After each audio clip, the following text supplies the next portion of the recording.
अस्सलाम वालेकुम friends, welcome back to top smarties. Drama serial शरपसंद।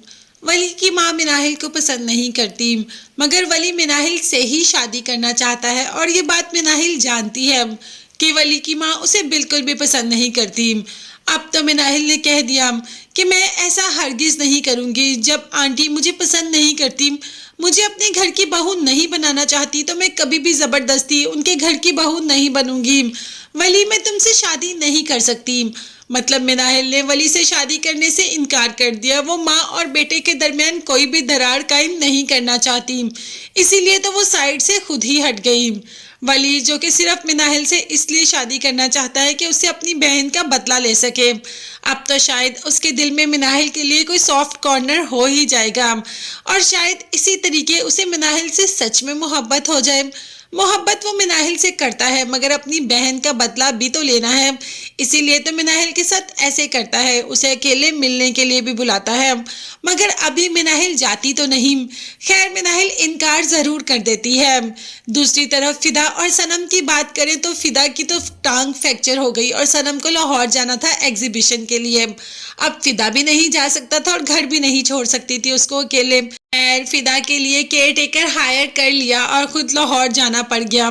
फिदा ने कहा कि नहीं, तुम जाओ, मैं अपना ख्याल रख लूंगा। भाई, फिदा से ज्यादा तो फिदा का ख्याल फरासत अंकल रख रहे हैं। जब फिदा ने कहा कि सनम खाने बनाकर फ्रीज करके गई है, तो फरासत अंकल ने तो साफ इनकार कर दिया कि नहीं भाई, खाना तो तुम्हें फ्रेश हमारे घर से ही आएगा। तुम्हें बिल्कुल भी जरूरत नहीं फ्रीजर के ठंडे खाने खाने की। मतलब गर्म तो हो जाएंगे और होते तो बासी है ना, और उनमें पता नहीं कौन से केमिकल्स भी चले जाते हैं। ये खाने तुम्हारी सेहत के लिए अच्छे नहीं, मैं खुद बनाकर खाने भेजूंगा तुम्हें। दूसरी तरफ सनम इतनी बार फिदा को कॉल कर चुकी है, मगर फिदा सनम की कॉल अटेंड ही नहीं करता। बल्कि फिदा तो फरासत अंकल और उनके दोस्तों के साथ इतना ज्यादा बिजी होता है कि उसे होश ही नहीं कि उसे सनम की कॉल भी आ रही है। अब सनम लाहौर में अलहदा परेशान हो रही है कि वाकई ही फिदा के पास फरासत अंकल ही होंगे, तभी फिदा को मेरी कॉल का अंदाजा ही नहीं होता। और मैं जानती हूँ कि वो आदमी बहुत ज्यादा तेज है, वो फिदा को अपनी बातों में किसी न किसी तरीके से ले ही आएगा।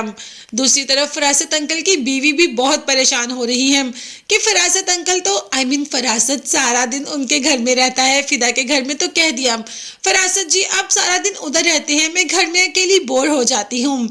जिस पर फरासत जी ने कहा कि देखो, अभी ही तो मुझे मैदान मिला है जिसमें मैं चौके छक्के मार सकूंगा। पहले तो मैं बाउंड्री के बाहर से ही देख के खेलता था, अब मैदान के अंदर जाके खेलूंगा। मतलब अब सनम नहीं है तो अब अच्छे तरीके से फिदा को भड़का सकेगा। जब सनम होती है तब फिदा से बात करना भी मुश्किल हो जाता है। तो क्या वाकई ही फिदा और सनम को एक दूसरे से दूर कर पाएगा ये फरासत?